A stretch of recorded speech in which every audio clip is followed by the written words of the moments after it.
అమ్మా నాన్న అనాథల పుణ్యక్షేత్రం.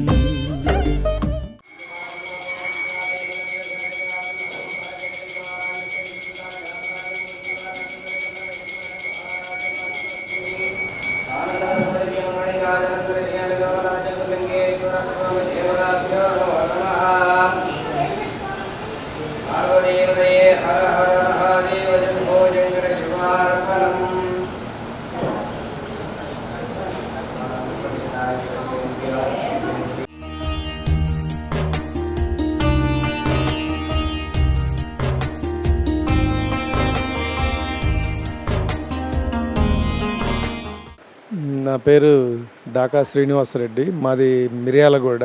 టీవీలో చూసి ఇక్కడికి రావటం జరిగింది. ఇక్కడ చేసే కార్యక్రమాలు చాలా బాగున్నాయి. ఇలాంటి కార్యక్రమాలు ఇంకా మంచిగా జరగాలని, ఇంకా చాలామంది విశేషంగా వచ్చి ఆదరించాలని మనస్ఫూర్తిగా కోరుచున్నాను. అమ్మా నాన్న అనాథల పుణ్యక్షేత్రం. అమ్మా నాన్న అనాథల పుణ్యక్షేత్రం.